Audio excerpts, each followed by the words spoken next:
सभी को नमस्कार। सनातन संस्था और हिंदू जनजागृति समिति द्वारा आयोजित भाव सत्संग इस ऑनलाइन कार्यक्रम में मैं श्रीमती शिप्रा जुवेकर आप सभी का हार्दिक स्वागत करती हूँ। हम जगतगुरु भगवान श्री कृष्ण, स्थान देवता, वास्तु देवता, इनके चरणों में प्रार्थना करेंगे कि आज का ये सत्संग निर्विघ्न रूप से संपन्न हो।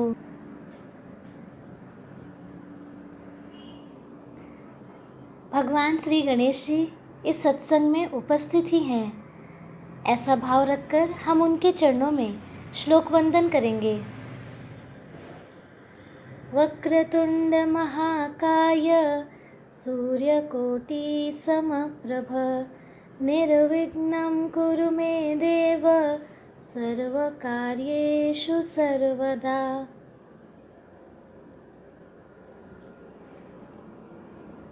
पिछले सत्संगों में भगवान जी की कृपा से हमने समझ कर लिया कि शरणागति कैसी होनी चाहिए, शरणागति के लक्षण क्या क्या हैं और स्वयं में शरणागति लाने के लिए कौन से प्रयास कर सकते हैं।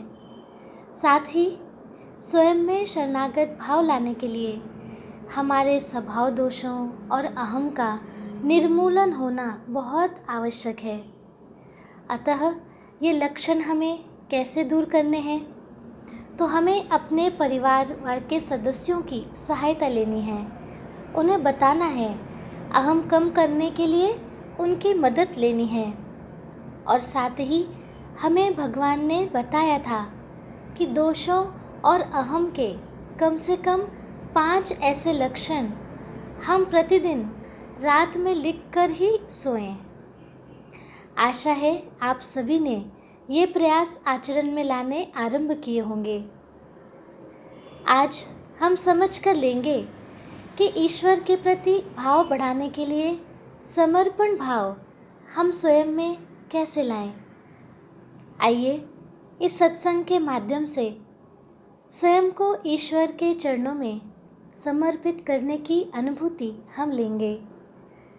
सत्संग को आगे बढ़ाने से पूर्व भगवान श्री कृष्ण जी के पावन चरणों में शरण जाकर प्रार्थना करेंगे। हे सुदर्शन चक्रधारी जगत गुरु भगवान श्री कृष्ण, आपकी कृपा है कि इस घनघोर आपातकाल में आप हमें सत्संग के माध्यम से आपके सानिध्य में रख रहे हैं। इतना ही नहीं तो आपके चरणों तक कैसे आना है यह हमें सिखा रहे हैं। हे श्री कृष्ण, समर्पण भाव का ये विषय हमारे मन, हमारी बुद्धि और अंतःकरण तक आप ही पहुँचाएं। आप ही हमें समर्पित होना सिखाएं। यही आपके चरणों में प्रार्थना है।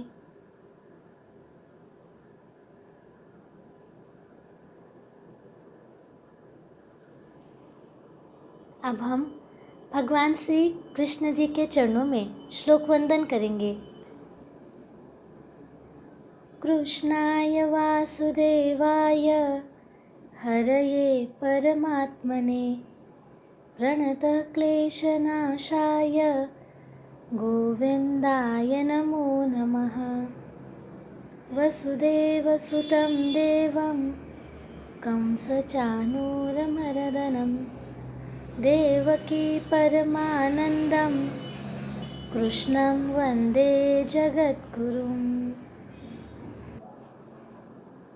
समर्पण यानी अपने आप को अपने मन और बुद्धि से पूर्ण रूप से अपने किसी भी इष्ट देवता को निस्वार्थ पूर्वक सौंप ही देना, जिस पर पूर्ण श्रद्धा और विश्वास हो, बिना किसी तर्क के एवं बिना किसी संदेह के, किसी भी उपयोग के लिए ज्यों का त्यों, जैसे हैं वैसे ही स्वयं को किसी के सुपुर्द कर देना ही समर्पण है।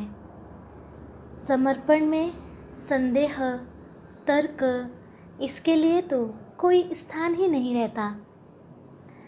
किसी व्यक्ति का ईश्वर के प्रति सच्चा समर्पण ही उसके कर्मों से उसकी मुक्ति का मार्ग बनता है।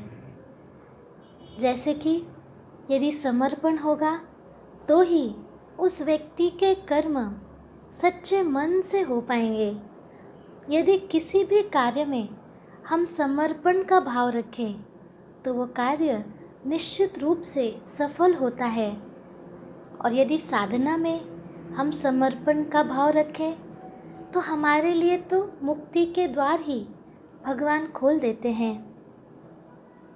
जब समर्पण होता है तब ईश्वर की कृपा अखंड हम पर बरसने लगती है, जिसके कारण काम, क्रोध, लोभ, मोह, माया आदि सारे जो कलुष हैं, जो मन के गलत संस्कार हैं, दोष हैं, षड्रिपु हैं, वो सब के सब अपने आप बह जाते हैं। ठीक वैसे ही जैसे भारी बारिश में सारी गंदगी धुल जाती है, वैसे ही हमारा अंतःकरण ईश्वर की कृपा से धुल जाता है। पहले हम देखते हैं कि समर्पण का अर्थ क्या है। समर्पण शब्द दो शब्दों से बना है, सम और अर्पण, यानी समर्पण। तो समर्पण का अर्थ हुआ अपने मन को त्याग देना, अर्पण कर देना। यही समर्पण की परिभाषा है। मन का मतलब हमारे मन की कामनाएं, आकांक्षाएं, इच्छाएं, इनका परित्याग कर देना। समर्पण का मतलब होता है अपने अहंकार का त्याग। जिस इष्ट देवता अथवा गुरु के समक्ष हमने समर्पण किया है, उनके कहे अनुसार ही अपना जीवन व्यतीत करना। आत्मसमर्पण का भी अध्यात्म में यही अर्थ होता है कि अपनी आत्मा का ही समर्पण कर देना है। हमारे गुरु होते हैं अथवा हम संतों के पास ज्ञान की इच्छा से, सत्संग की इच्छा से जाते हैं। जो भी हमारे गुरु हैं अथवा जो भी सच्चे संत हैं, उन्होंने ही सही अर्थों में समर्पण किया होता है। उनका जीवन तो देखिए कैसा रहता है, खुद के लिए तो वो जीते ही नहीं हैं। तो उनके अनुसार ही उनसे हमें सीखना है। हमें भी समर्पण कर जैसा जीवन उन संतों ने व्यतीत किया है, उसके अनुसार हम अपने जीवन में थोड़े थोड़े प्रयत्न कर सकते हैं। इसे समर्पण कहते हैं। जब समर्पण ये शब्द कहा जाता है तब उससे अर्थ है कि इच्छाओं का त्याग कर देना, समर्पण करना। पर समर्पण का भावार्थ क्या है? अर्थ तो हमने समझ लिया, परंतु भावार्थ क्या होगा? और समर्पण जो हमने अभी जाना, मन का त्याग, अहंकार का त्याग, खुद को समर्पित करना, तो हम लोग सच में वैसे करते हैं क्या? हम कहते हैं कि हमने त्याग किया, पर सच में त्याग होता है क्या? और जब हम साधना में त्याग करते हैं तो वो त्याग ही बहुत महत्व का है। हम संतों के पास तो जाते ही हैं, तो संतों ने खरा समर्पण किया होता है। परंतु आज हमें एक बात और दिखती है जिस पर हमें बहुत ध्यान देना चाहिए कि समाज में बहुत से संत ये भोंदू संत होते हैं, जिन्हें हम ढोंगी संत कहते हैं। उनका तो कुछ समर्पण हुआ नहीं होता। अब ये सब काल का प्रवाह है, इसलिए हमें सतर्क रहना है। जो सच्चे संत हैं, जिन्होंने खरा समर्पण किया है, उन्हें देखते हुए ही हमें समर्पण करना चाहिए। समाज में यदि कुछ ढोंगी साधु हो गए तो इसका अर्थ ये नहीं कि सच्चे संत ही नहीं है। आज हमारी पृथ्वी तो सच्चे संतों की साधना से ही, उनके पुण्य से ही टिकी हुई है।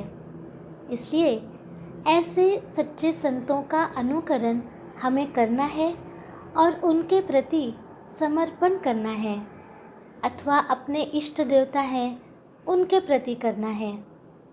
समर्पण में हमें अहम का त्याग करना पड़ता है, क्योंकि अहम है तो भगवान नहीं है। जैसे कि हमने पिछले सत्संगों में जाना कि जहाँ भी अहम रहेगा वहाँ ईश्वर तो आ ही नहीं सकते। इसलिए यदि हमें भगवान के चरणों में जाना है, समर्पित होने की हम इच्छा रखते हैं, तो ये अवश्य है कि हमारा अहम हमें दूर करना ही चाहिए। और अहम दूर करने के लिए हमें प्रयास करने पड़ते हैं। जब हम बोलते हैं कि अपने अहम का हम त्याग कर देंगे, तब हमें कौन से स्तर पर विचार करना है, अर्थात कौन से स्तर की हमारी आकांक्षाएं नष्ट होनी चाहिए, कौन से स्तर की इच्छाएं नष्ट होनी चाहिए। क्योंकि हमें तो अभी ऐसा लगता है कि अहम कहाँ ढूंढेंगे हम, हमारे अंदर कौन सा विचार है जो अहम है। क्योंकि इच्छाएं भी हैं, अपेक्षाएं भी हैं, आकांक्षाएं भी हैं, सही हैं या गलत हैं, तो ये हम निर्णय नहीं ले पाते। इसलिए सत्संग से हम सीख रहे हैं कि अहम के लक्षण कौन से हैं, वो हमें ढूंढना है और हमें वो दूर करना है। इन सब बातों का विचार करके समर्पण करना, अर्पण करना और उसके अनुसार वर्तन करना ये आवश्यक है, क्योंकि अध्यात्म कृति का ही शास्त्र है। भगवान के चरणों में स्वयं को समर्पित करना है, ये तो हम जानते हैं, हमारी इच्छा भी होती है, पर समर्पण की प्रत्यक्ष कृति करना इतना सरल नहीं है। भगवान के लिए प्रतिदिन समर्पण का भाव बहुत दुर्लभ होता है। हमें समझ में आता है कि हमें बहुत कुछ करना है, पर हो नहीं पाता ना, कुछ ना कुछ अड़चनें आ जाती हैं। हमारा अपने गुरु के प्रति भी कितना भाव होना चाहिए, पर क्या हमारा भाव सतत वैसे टिकता है क्या? उतना समर्पण हो पाता है क्या? अब ये कह देना कि हम समर्पित हो जाएंगे, जितना आसान है उतना ही मुश्किल है समर्पण का भाव कृति में लाना। मनुष्य में तो भगवान परमात्मा के प्रति भी समर्पण का भाव बहुत दुर्लभ होता है। गुरु के प्रति हम देखें तो भी समर्पण का भाव दुर्लभ होता है। व्यवहार में हम देखें तो पत्नी का पति के प्रति, पति का पत्नी के प्रति, पुत्र का पिता के प्रति, माता के प्रति भी समर्पण हो पाना बहुत दुर्लभ हो गया है। और अभी तो बहुत सारे उदाहरण हम देखते ही हैं कि आज के पुत्र पुत्रियां माँ पिता की कहाँ सुनते हैं। जो उनके मन को अच्छा लगे वही करते हैं। बड़े होने पर माता पिता की सेवा भी नहीं कर पाते। माता पिता को छोड़कर नौकरी के लिए विदेश में रहने लग जाते हैं और उनकी सेवा स्वयं ना कर एक नौकर को रख देते हैं। हम यहाँ पे किसी की भी निंदा नहीं कर रहे हैं, परंतु कलयुग का ये प्रभाव है। समर्पण करना इतना आसान नहीं है, ये दुर्लभ है। अब हम समर्पण भाव की प्रेरणा देने वाला ये प्रसंग सुनते हैं। इस प्रसंग को सुनते समय हम भान रखेंगे कि एक ओर तो कलयुग है और हम सोचते हैं कि भाव, शरणागति, समर्पण इत्यादि कैसे हो पाएगा, और दूसरी ओर हमारे भारत में कैसे महान पुरुष स्त्रियां होकर गई हैं, वो भी इसी कलयुग में भी, वो भी हम देखते हैं। संस्कृत के प्रकांड विद्वान वाचस्पति मिश्र जी को विवाह हुए 36 वर्ष गुजर गए थे, किंतु वे ये भी नहीं जानते थे कि उनका विवाह किसके साथ हुआ है, उनकी पत्नी कौन है। एक दिन वे ब्रह्म सूत्र के शंकर भाष्य पर टीका लिख रहे थे, किंतु एक पंक्ति कुछ ढंग से लिखी नहीं जा रही थी। दीपक भी कुछ धुंधला सा हो चला, शायद उन्हें ठीक तरह से दिख भी नहीं रहा था। उनकी पत्नी दीपक की लौ बढ़ा रही थी। इतने में वाचस्पति मिश्र की दृष्टि उन पर पड़ी। उन्होंने पूछा, तुम कौन हो? पत्नी ने उत्तर दिया, मैं आपकी पत्नी हूँ। आज से 36 वर्ष पहले हमारा विवाह हुआ था। मिश्र जी ने कहा, तुम्हारे साथ मेरा विवाह हुआ? शास्त्रों का भाष्य करते करते मैं तो ये बात ही भूल गया था। 36 वर्ष तुमने मौन रहकर मेरी सेवा की है। हे देवी, तुम्हारे त्याग और उपकार तो अनंत हैं। अपनी इच्छा बताओ। पत्नी ने कहा, स्वामी, मेरी कोई इच्छा नहीं है। आपने मानव जाति के कल्याण के लिए अनेक शास्त्रों पर टीकाएं लिखी हैं। मैं तो आपकी सेवा से कृत्य हो गई हूँ। मिश्र जी ने कहा, हे देवी, तुम्हारा नाम क्या है? पत्नी ने बताया, इस दासी को भामती कहते हैं स्वामी। तब वाचस्पति मिश्र जी ने कहा, मैं जो शंकर भाष्य पर टीका लिख रहा हूँ, उसका नाम मैं भामती टीका रखता हूँ। और फिर वे लिखने में व्यस्त हो गए। अब यहाँ हमने एक ऐसे पति पत्नी के समर्पण की भावना देखी जिसके बारे में सामान्य मनुष्य तो सोच भी नहीं सकता। पति क्या करते थे? तो मानव मात्र के कल्याण के लिए इतने समर्पित थे कि उनको दिन है या रात है, भूख है, प्यास है, अपने आसपास क्या चल रहा है, इसका भान ही नहीं रहता था। पूरी तरह से वो अपने लेखन में ही व्यस्त रहते थे। ये जो प्रसंग है, इसमें पति और पत्नी के समर्पण भाव किस प्रकार है वो हम समझ सकते हैं। पति क्या करते थे?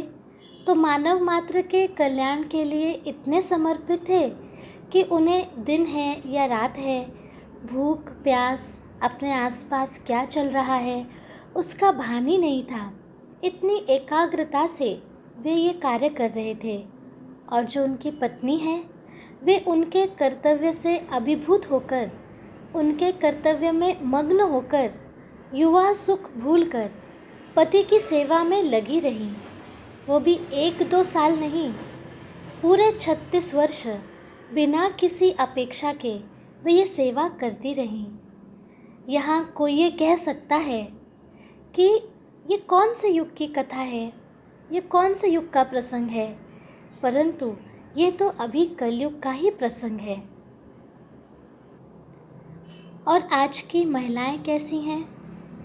कुछ महिलाएं तो अपने कर्तव्यों के निर्वाह से अधिक अपने अधिकारों की मांग करते हुए दिखाई देती हैं।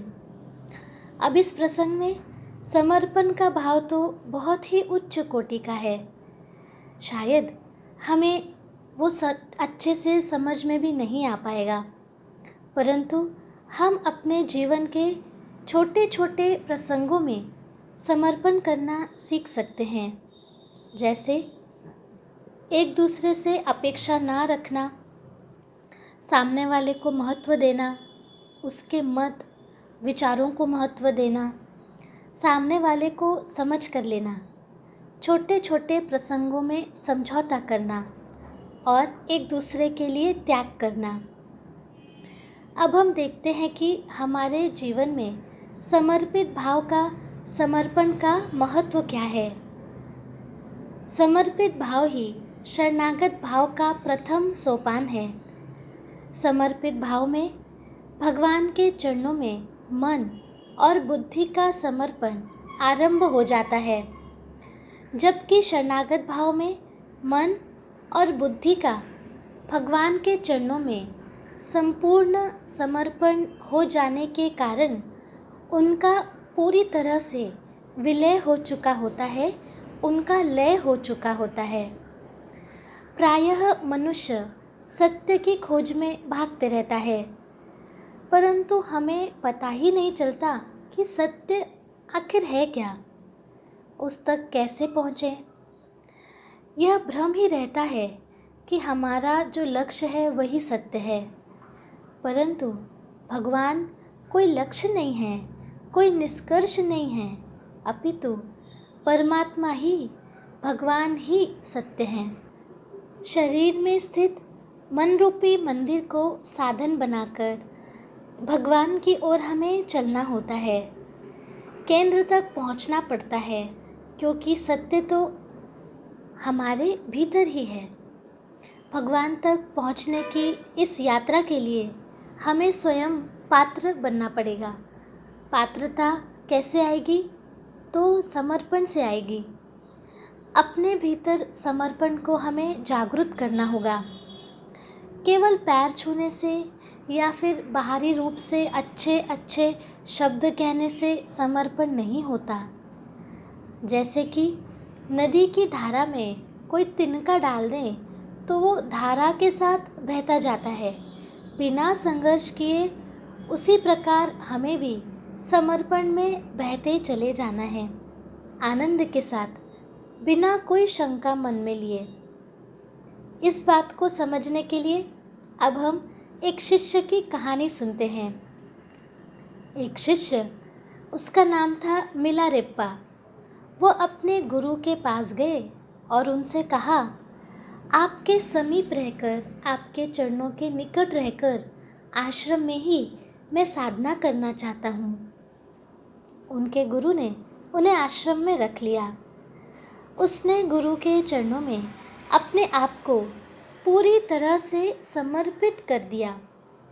मिलारेप्पा बहुत अद्भुत व्यक्ति थे, परंतु आश्रम के अन्य शिष्यों ने जब ये देखा कि वो तो गुरु के अत्यंत निकट होने लगा है, गुरु का प्रिय बनने लगा है, तब उन्हें मिलारेप्पा से ईर्ष्या होने लगी। कुछ शिष्यों ने गुरु के पास जाकर कहा, आप इस नए शिष्य के समर्पण की परीक्षा लें, देखें तो कि वो वास्तव में आपके प्रति समर्पित है या नहीं। गुरु ने शिष्यों से पूछा, ठीक है, पर परीक्षा क्या लूं? तब शिष्यों ने सुझाया, आप मिलारेप्पा को कहिए कि उस पहाड़ी से वो कूद जाए। जब गुरु ने पहाड़ी के पास जाकर मिलारेप्पा को कूदने के लिए कहा, तो उसने बिना सोचे समझे, एक मिनट भी बिना समय गंवाए पहाड़ी से नीचे छलांग लगा दी। ये देखकर वे शिष्य तो बड़ा प्रसन्न हुए और उसे देखने नीचे घाटी में गए, परंतु सबको ये देखकर बहुत अचंभा हुआ, आश्चर्य हुआ कि मिलारेप्पा जीवित है और इतना ही नहीं, आनंदित है, शांतिपूर्वक बैठकर ध्यान मग्न है। गुरु ने उससे पूछा, ये आपने कैसे किया? मिलारेप्पा ने कहा, सद्गुरु, मैंने तो समर्पण कर दिया है, इसलिए जो भी किया वो आपने ही किया होगा। अब शिष्य कोई और मौका ढूंढने लगे। उन्होंने फिर गुरु से कहा कि इस बार ऐसा हो गया, वो बच गया तो क्या हुआ, आप फिर से परीक्षा लीजिए। परीक्षा के लिए तय किया गया कि सामने जो एक मकान जल रहा है, मिलारेप्पा उसमें जाकर बैठ जाए और तब तक बैठा रहे जब तक मकान भस्म न हो जाए। मिलारेप्पा ने फिर से गुरु की आज्ञा का पालन किया और जलते हुए मकान के अंदर जाकर वे बैठ गए। मकान पूरी तरह से भस्म हो गया।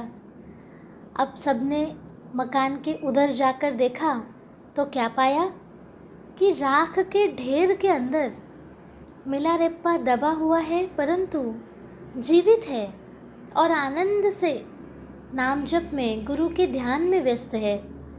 सब ने आश्चर्य से पूछा, अरे तुम जले ही नहीं, ये कैसे हुआ? तो मिलारेप्पा ने कहा, गुरुवर, ये तो आप ही चमत्कार कर रहे हैं, मैं कौन होता हूँ कुछ करने वाला।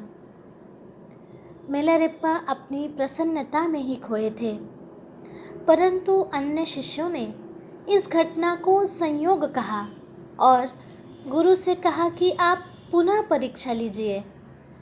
शिष्यों ने कहा, 3 बार परीक्षा तो लेनी ही चाहिए, तभी तो सिद्ध होगा कि आपका सच्चा शिष्य है। सभी नदी के किनारे गए। नदी के दूसरे किनारे पर नाव खड़ी थी।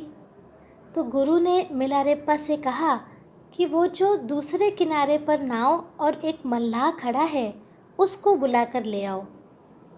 इतना सुनते ही मिलारेप्पा नदी पर चलकर दूसरी ओर चला गया। सब हैरान रह गए।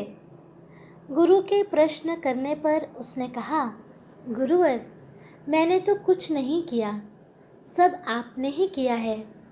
मैं तो आपके आदेश के साथ ही आपके चरणों में स्वयं को अर्पण कर देता हूँ। फिर तो मुझे पता नहीं कि आगे क्या होता है। इस कहानी के द्वारा यही संदेश आप तक पहुँचाना है कि समर्पण से हम अपने भीतर जो भगवान ने अमृत का केंद्र बनाया है, उस तक पहुँच सकते हैं। जब समर्पण आने लगता है, तब प्रकृति भी हमारे साथ हो जाती है।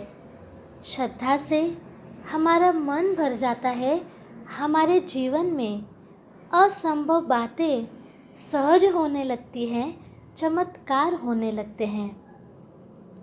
सत्य रूपी दीपक को अपने अंदर जागृत करें, जिससे अंधकार रूपी अज्ञान दूर हो सके। पर अभी देखा जाए तो हम सर्वसाधारण मनुष्य हैं। हमें अपने अपने स्तर पर क्या करना चाहिए, वो हमें तो देखना ही है। हम बहुत कुछ बड़ा नहीं कर सकते, कोई बात नहीं। हम छोटे छोटे प्रयासों से आरंभ करेंगे। इसके लिए हमें क्या करना है? तो हमें नाम जप, सत्संग, सत्सेवा, प्रीति अर्थात दूसरों के बारे में निरपेक्ष प्रेम, ये बढ़ानी चाहिए। और ऐसा करते करते हमारा थोड़ा तो अहम कम हो जाएगा। नाम, सत्संग, सेवा, त्याग, प्रीति थोड़ा थोड़ा करते रहेंगे तो ये करने से हमारे षड रिपु कम होने लगेंगे। और इसलिए हमें नाम, सत्संग, सेवा, प्रीति ये स्वयं में बढ़ानी है। उदाहरण के लिए, अब नाम जप कितना होना चाहिए, सत्संग कैसे मिलेगा, सेवा कहाँ कहाँ किस प्रकार मैं कर सकती हूँ, ऐसा विचार हम कर सकते हैं। हम अब देखेंगे चरण दर चरण ईश्वर के चरणों में हम समर्पण कैसे करें। पहला है कि मन का समर्पण करना है, तो हम कैसे करेंगे? मन का खरा समर्पण अर्थात मन में केवल और केवल भगवान के ही विचार करना। अब ये संभव है। आरंभ में हम इसके लिए भगवान का नामस्मरण कर सकते हैं। जब हम नामस्मरण करते हैं तो धीरे धीरे हमारे मन का समर्पण होने लगता है। इसलिए हमें प्रतिदिन जितना संभव हो उतना भगवान का नाम लेना चाहिए। 15 मिनट, 30 मिनट, जितना संभव हो। अभी तो काल की गंभीरता आप जान ही रहे हैं, तो इसके लिए जिनको संभव है तो वे 2 घंटे भी भगवान का नाम जप कर सकते हैं। परंतु आरंभ में हमें आदत नहीं होती। आरंभ में नाम जप सहजता से याद नहीं रहता, तो इसके लिए हम क्या कर सकते हैं? लिख कर नाम जप कर सकते हैं, हाथ में माला लेकर नाम जप कर सकते हैं। जब हम नाम जप करें तो इस भाव से करें कि एक एक नाम जप भगवान के चरणों में पुष्प बनकर अर्पण हो रहा है। नाम जप करने से पूर्व भगवान से प्रार्थना करें कि आप ही हमसे ये नाम जप आपको जैसा अपेक्षित है वैसे करवा लीजिए। नाम जप करते समय बीच बीच में प्रार्थना कर सकते हैं। जैसे 5 मिनट हो गया नाम जप का, फिर हमने एक प्रार्थना कर ली कि मेरा प्रत्येक जप आपके चरणों में अर्पण होने दें इत्यादि। फिर 5 मिनट नाम जप किया, फिर एक प्रार्थना की। तो इस प्रकार नाम जप के बीच बीच में हम प्रार्थना कर सकते हैं। नाम जप समाप्त होने के पश्चात भगवान जी आपने ही मेरा नाम जप करवा लिया, आपकी कृपा से ये जप हो पाया, ऐसे हम उनके श्री चरणों में कृतज्ञता व्यक्त करें। हम जितनी भी देर नाम जप करते हैं उतनी देर हमारा मन भगवान के चरणों में समर्पित हो जाता है। फिर धीरे धीरे नाम जप का संस्कार हमारे मन पर बनते रहता है और फिर आगे जाकर क्या होता है कि हम चलते फिरते, यात्रा के दौरान, भोजन करते समय, नहाते समय, दिन भर की अनेक कृतियों के साथ नाम जप करने लग जाते हैं और नाम जप करना संभव हो जाता है। नाम जप के साथ साथ हमारे मन में क्या होता है, तो भगवान का स्मरण होता है, भगवान के विचार बढ़ जाते हैं। भक्ति मार्ग के अनुसार साधना की नींव ही भगवान का नाम जप है। नाम ही साक्षात भगवान है। इसलिए भगवान के साथ निरंतर समागम अर्थात अनुसंधान बनाए रखने का सरल मार्ग है नाम का अखंड जाप करना। किसी को ये विचार आ सकते हैं कि नाम जप द्वारा भगवान से निरंतर अनुसंधान रखने पर भगवान के प्रति भाव निर्माण हो जाता है, परंतु हमें यहाँ पुनः देखना है कि अनेक लोगों का नाम जप किस प्रकार होता है, तो मात्र एक औपचारिकता के लिए होता है, जिसमें भगवान के प्रति प्रीति का, प्रेम का, समर्पण का भाव नहीं होता। एक यंत्र के रूप में केवल नाम ले रहे होते हैं। तो ऐसे नाम जप से भगवान के प्रति भाव निर्माण होने में कोई विशेष सहायता नहीं मिलती। इसलिए नाम जप कर रहे हैं तो प्रयास करें कि नाम जप भावपूर्ण हो, ये आवश्यक है। जब हम भावपूर्ण नाम जप करते हैं तब ही वह हमारे उपास्य देवता तक पहुंच पाता है।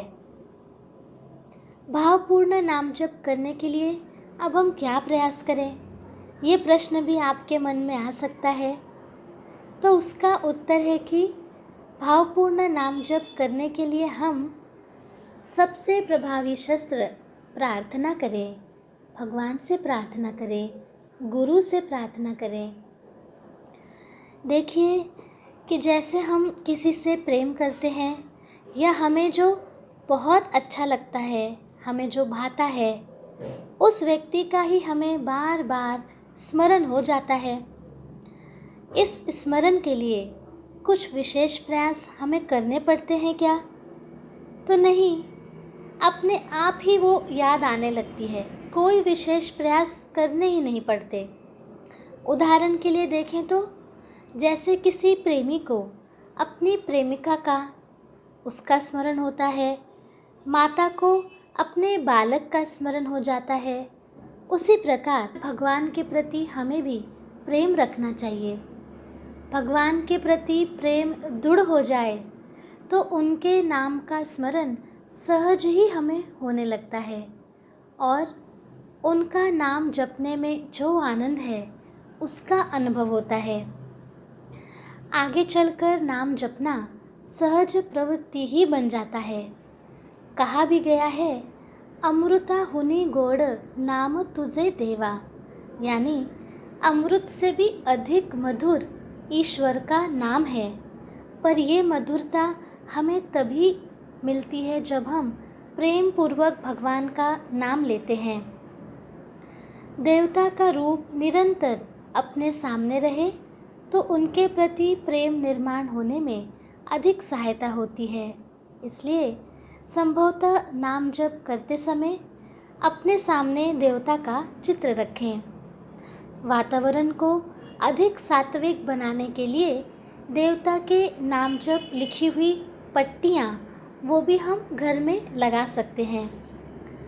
हम और क्या कर सकते हैं? तो भावपूर्ण नाम जप करने के लिए ऐसा भाव मन में रखें कि ये जो नाम जप मैं कर रही हूँ वो तो ईश्वर ही करवा रहे हैं, गुरु ही हमसे ये नाम जप करवा ले रहे हैं।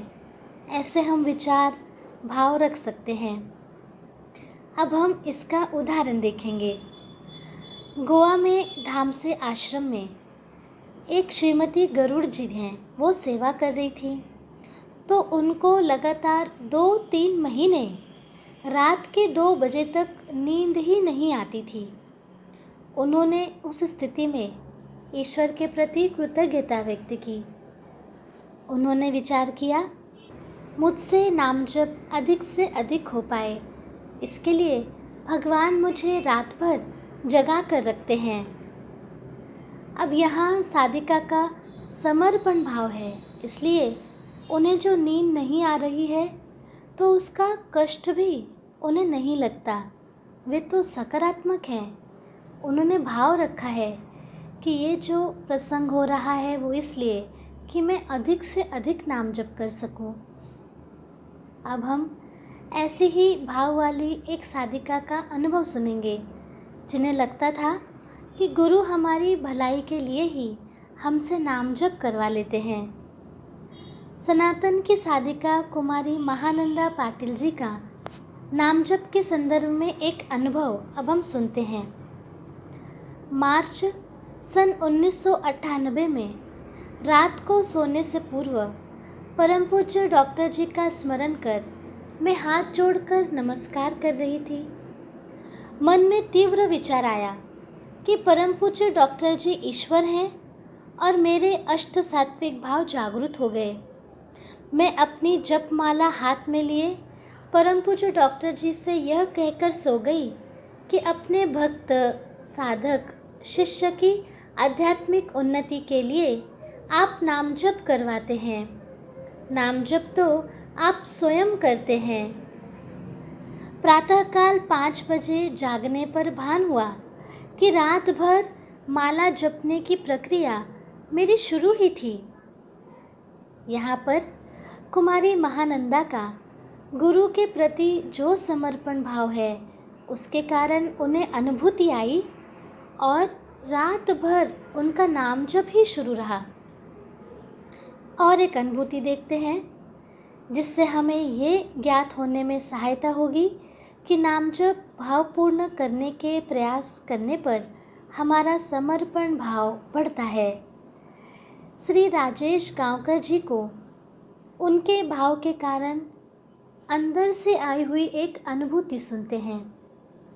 सनातन आश्रम के श्री राजेश गांवकर जी को 27 अक्टूबर 2002 इस दिन श्री गुरु ने उन्हें अंदर से सुझाया। उनके मन में विचार आया कि मैं इस्त्री करता हूँ, यानी कपड़े को प्रेस करता हूँ, तो उस समय नाम जप करना चाहिए, क्योंकि नाम जप करने से कपड़े के प्रत्येक भाग पर नाम जप अंकित किया जा सकता है, जिससे सुरक्षा कवच निर्माण होता है और ऐसा कपड़े पहनने से हमें ईश्वर की कृपा मिलती है। तो यहाँ राजेश जी को ऐसा भगवान ने सुझाया कि आप अपने शरीर से तो कपड़ा प्रेस करने का काम कर रहे हैं, सेवा कर रहे हैं, परंतु यदि आप इसे भगवान के नाम की जोड़ देंगे तो जिस कपड़े पर इस्त्री की जा रही है, प्रेस किया जा रहा है, उसमें भी वो भगवान का नाम की शक्ति आएगी। वो कपड़ा जब हम पहनेंगे तो हमें भी भगवान की शक्ति मिलेगी।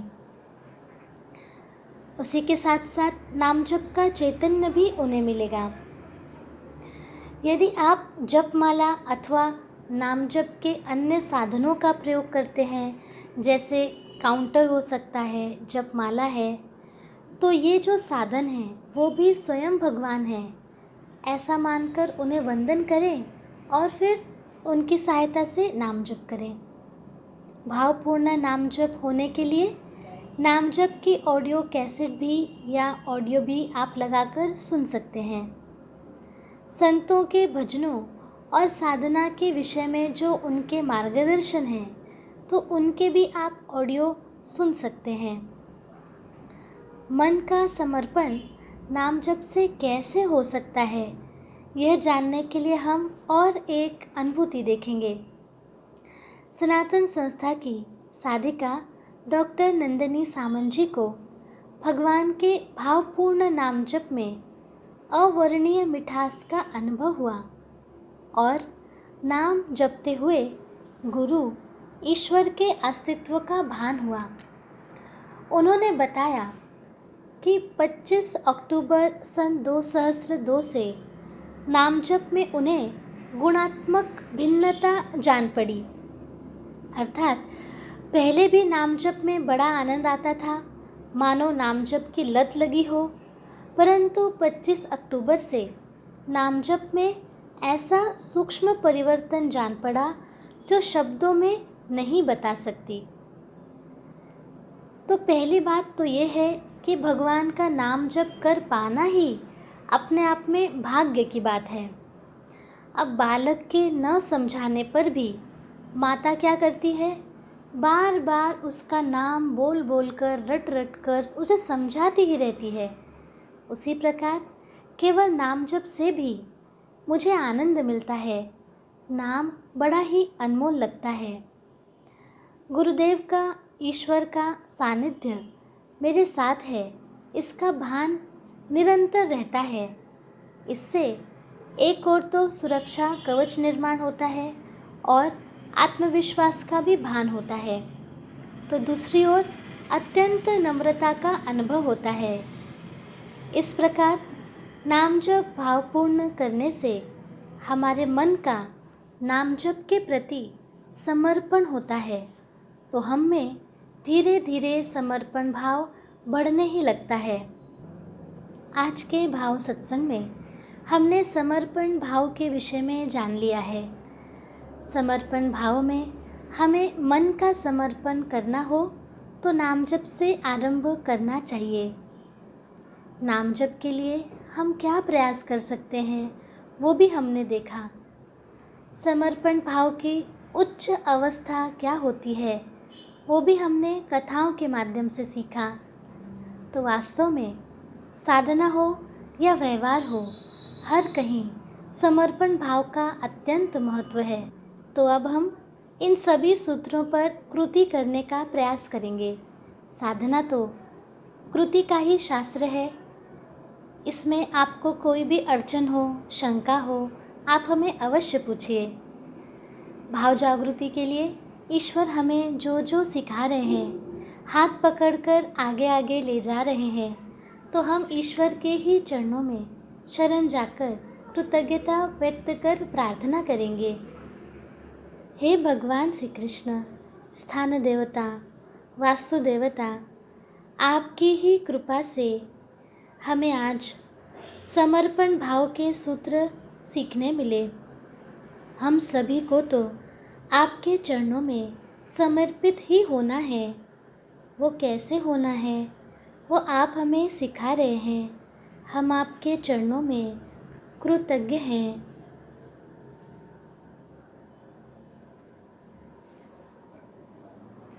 आज के भाव सत्संग के लिए इतना ही। मिलते हैं कल के भाव सत्संग में। सभी को नमस्कार।